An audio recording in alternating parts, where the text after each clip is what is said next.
Hello and welcome to Mindscapes, our series of conversations with men and women whose ideas, vision and philosophy define our contemporary world. My guest today is a unique and remarkable person. She's considered by more than 30 million people around the world as divinity. She's inspired numerous welfare projects, hospitals, schools, educational institutions, a pension scheme for more than 50,000 destitute women. She's embodied ecumenical dialogue and the highest aspirations of humankind. I'm delighted to welcome Mata Amritanandamayi Devi. Welcome. Mother, what is your essential teaching for mankind, if you had to say it in a few sentences? Be honest with oneself and have faith. Optimistic faith and Shraddha are the qualities required to succeed in life. Such a person alone can do good work for society and the world as a whole. You inspire so many social work and welfare projects from your love and from your compassion for humankind.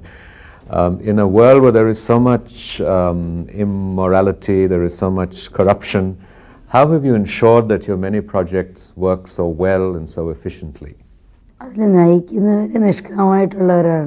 People who hold responsible positions in various institutions and social service projects of the ashram maintain a pure mental attitude towards the work they perform. Therefore, up till now, the moral values have not degenerated. They work selflessly, and hence the ashram is able to serve suffering humanity to a certain extent. Millions of followers believe in your divinity. What does it feel like to be divine? To become God is to become a real human being. Everyone is God, but people don't realize this great truth due to a lack of awareness. They will neither be able to experience divine bliss within, nor will they be able to express it in their actions. A life without awareness is an unconscious life. A human form which others can relate to is very much needed in order to develop this awareness in people who are in search of the truth. Does Amma herself, what is her practice as someone who is divine? Does she pray to a god? How does she practice her divinity? Amma knows everything to be the Atman alone. Still, to set an example for others, Amma observes all spiritual and ethical values in her life. Only when we practice the values in our lives will we be able to inspire others to follow them in their lives. I don't have a message higher than my own life. Who are the gods and goddesses that Amma herself worships? You are all the forms of my worship, my gods and goddesses. You know, many religions preach peace and tolerance. Most religions preach peace, divine love, tolerance, and yet there is so much conflict in the name of religion. Amma has been a votary of ecumenical dialogue between religions. How does she see the relationship between religions? Those who are the cause of religious conflicts do not have an in-depth understanding of religion. Religion is only an intellectual exercise for such people. For them, religion is nothing but another form of business, like running a factory. Does Mother believe in the unity of religions, but yes, on the everyday practice we see religion in its social context to be different? How does Amma reconcile the apparent difference in religions with the apparent unity in religions? Today people are ready to die for their religion, but are not ready to live up to the essential principles as taught by the exponents of that religious faith. At one level, all religions preach the same thing, that love and compassion and higher aspirations of faith. But at the everyday level, religions are very different in social practices. So how can we bring about greater understanding between the religions? The weather may forecast rain. It may say it will rain at such and such a time. However, we won't get any water if we squeeze the newspaper. Only when it rains will we get water. Likewise, a mere study of scriptures will not bring peace and unity amongst religions. Only by living these values will unity be surely established. Though there is some convergence in recent thinking in the relationship between science and spirituality, the conclusions of modern science are often at odds with the conclusions of spirituality and religion. So how does Amma reconcile science and spirituality? Scientific advancement is essential. Science deals with one plane, whereas spirituality deals with another. Science air conditions the external world. Spirituality air conditions the internal. There is a limit to where science can reach, to where our intellect and logic can take us, because the search is in the external world. Spirituality begins where science ends. Very often scientists don't tend to have a system of values and morality. So you have many new developments in science like human cloning. What does Amma think about the new developments in science which push the areas of morality?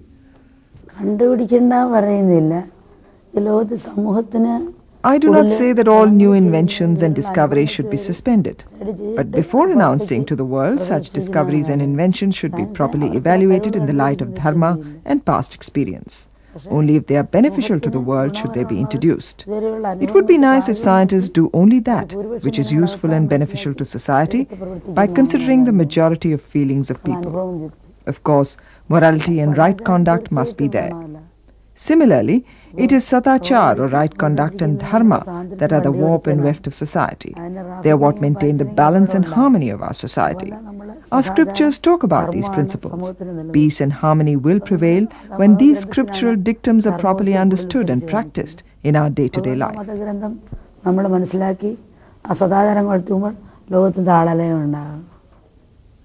Economic development has seen a lot of material progress, but has also meant erosion in values. In what ways does Amma view the new economic growth in India, the globalization, the new approaches to development? And how does she feel that is affecting the lives and the value systems of people? I do not say that material progress is not needed. It is very important as far as the social well-being of a country is concerned. However, spiritual awareness should also grow. If that is lost, then life becomes as meaningless as putting makeup on a corpse. Without spirituality, human beings will be like robots. Life will become mechanical. Along with material progress, there should be commensurate growth in spiritual awareness also. In so many countries, there are crucial unemployment problems where people are facing poverty and starvation. Even if they succeed in securing jobs and making progress in material life, they will not be able to make proper use of this progress unless they simultaneously grow in spiritual awareness. If this doesn't happen, then all the material growth that we achieve will pave the path for our own destruction. Deluded by the materialistic world of temptations, our youth have neither maturity nor a proper perspective on life. They are unable to retain their individuality. If we don't create conducive conditions for them to grow spiritually, it will not only cause a lot of harm to them, but also to society.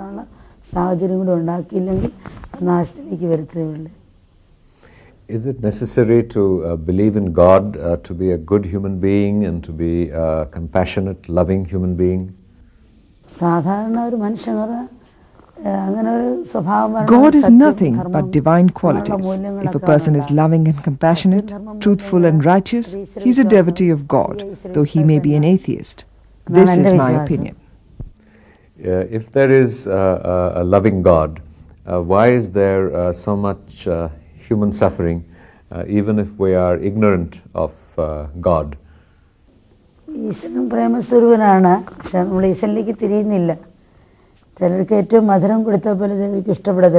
God is the embodiment of love, but we do not turn to Him.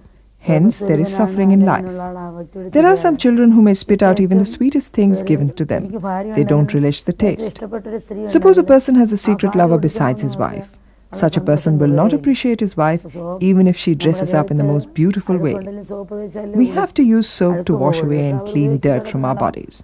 There's no point blaming the soap for not using it. Having driven the car fully, drunk, If a person meets with an accident, isn't it foolish if he blames the fuel? The present suffering is a result of our indiscriminate actions and our neglect of moral and spiritual values in our lives. God is always compassionate and loving. His grace is always there. We don't have the right mental attitude to receive His grace. No matter how long we live close to a radio station, unless we tune our radios to the right frequency, we cannot hear the programs that are broadcast. As our minds are not attuned to God, we are not able to receive His grace. Not even a drop of water will go into a vessel that is kept upside down. Likewise, the ever-flowing grace of God will not enter our hearts if it remains closed. So there's no point in blaming God for our suffering.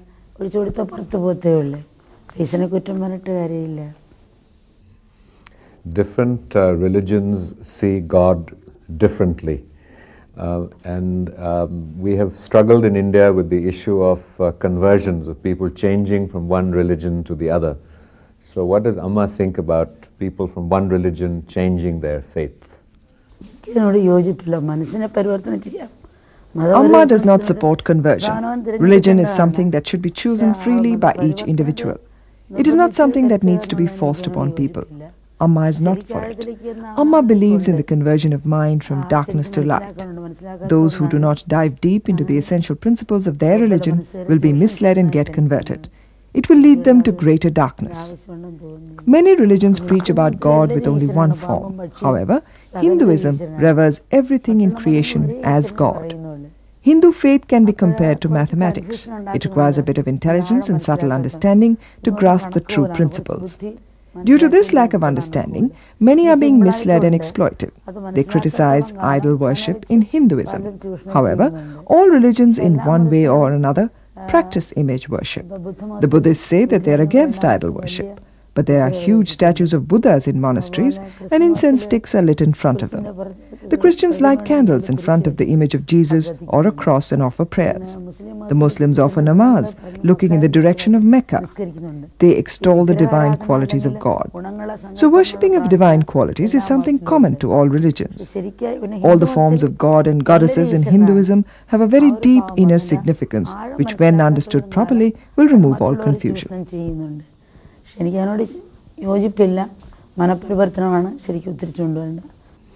All the religions preach love and compassion.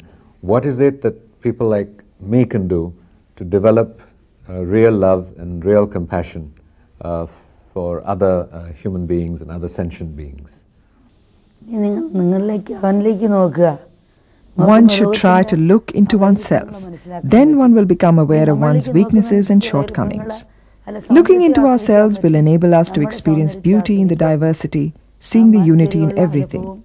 Sincere introspection will help us to have a thorough knowledge of ourselves, which in turn will help us learn deeper lessons from each and everything in the entire creation. We are not isolated entities. We are inseparable links of that universal chain. Though we are not aware of it, our thoughts, words and actions have an influence on others. The attitude that I will change only after others have changed is wrong. Once we change, others will automatically change. Unfortunately, we're only aware of our rights. We should also be aware of our responsibilities towards society and try to fulfill them.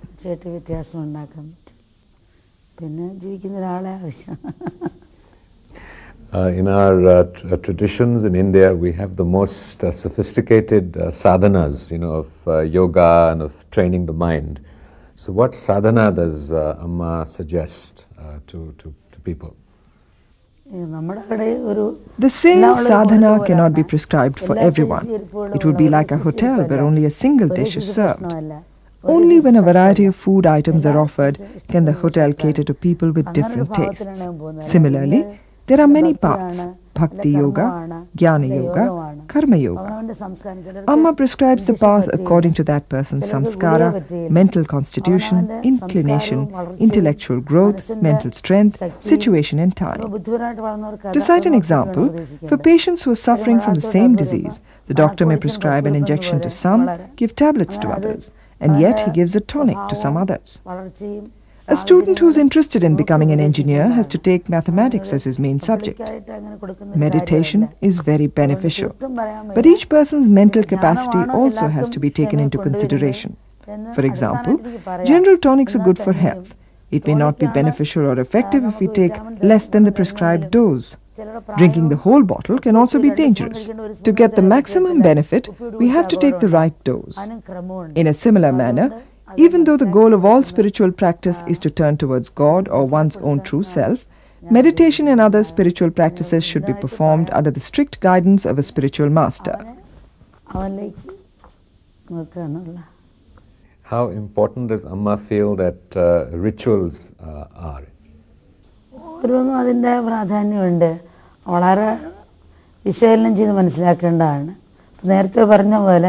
Rituals certainly have an importance of their own. To understand this better, it is necessary to know the inner significance of any ritual. Let us take the example of offering garlands to gods.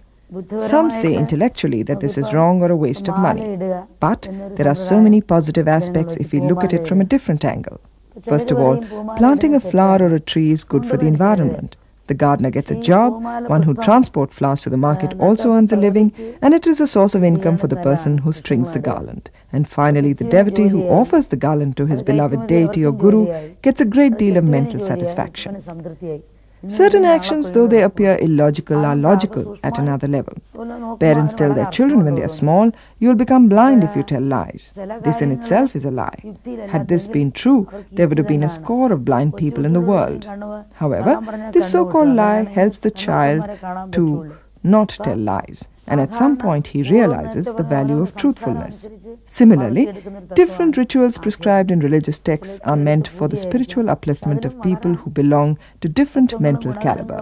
However, Amma does not support the extravagant expenses for conducting rituals such as offering costly saris, jewels and other items in a sacrificial fire. That money can be used for helping the poor and needy. Amma has often said that the problems of many of us are because of our egos, of hurt egos, and that if we can somehow dissolve our egos, that we can be happy. What is it that we can do or practice? How can we learn to eliminate our egos? Act and move forward, listening and accepting what our conscience tells us. We should become aware of the futility and burden of our ego. It is because we want to appear big in the eyes of others that we face so many problems and trials. There is so much violence and so much war in the world. What is it that we can do to eliminate violence, war and weapons? Even if we remove all nuclear weapons from our armories and transfer them to a museum, this would not mean the end to war. The real nuclear weapons are the negative thoughts of our mind which should be eliminated. This is the cause of all war and violence. War and conflict will only cease through a deeper understanding of spirituality. Very often we as individuals feel helpless because we feel that there is very little that we can do to change the world. So how important or how able does Amma think it is for individuals to make a difference? She has made such a difference to the world, but then she is regarded as divinity. What about ordinary human beings?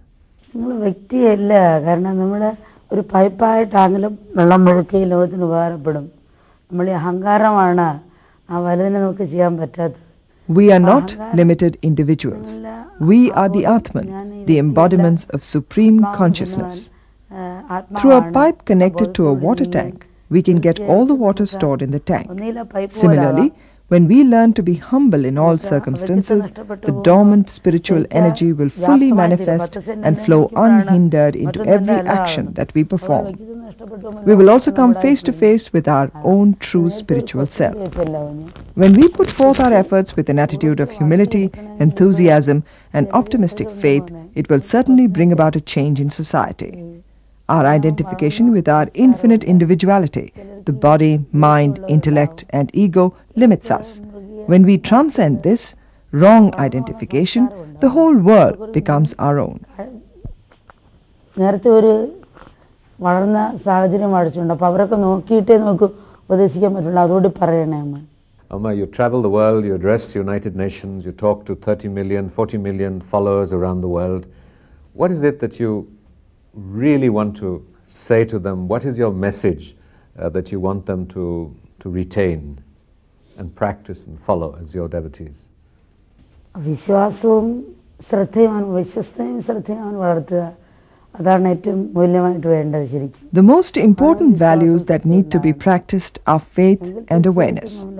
A person who practices these two qualities will become a benefactor to the entire world. And such people can serve the society in a much greater way than anyone else. പക്ഷെ വേർതിരിവ് ഇല്ലാണ്ടാവുന്ന കാലത്തെ യുദ്ധം നിൽക്കുകയുള്ളു.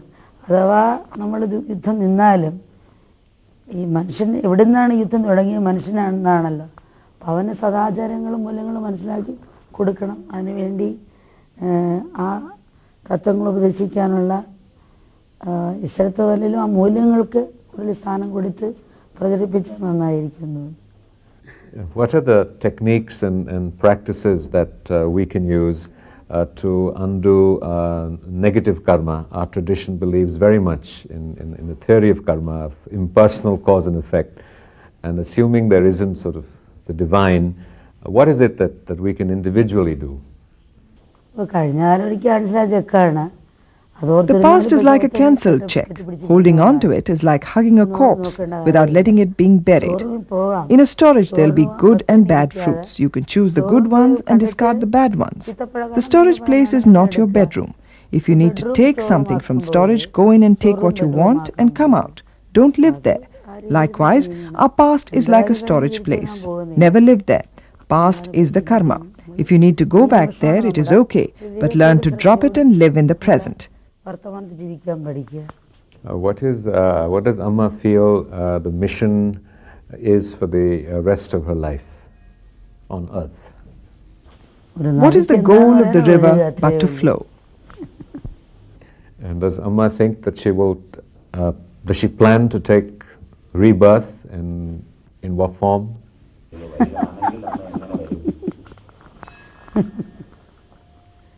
Rebirth has to happen here and now. Tomorrow can never become today. So if you thank Amma, and if you could give us and the audience her blessings. Amma's blessings are always there, but you have to awaken to receive them. Grace is like sunshine. No light will enter if we keep the doors and windows closed and complain that it is dark inside. We have to open the doors of our hearts.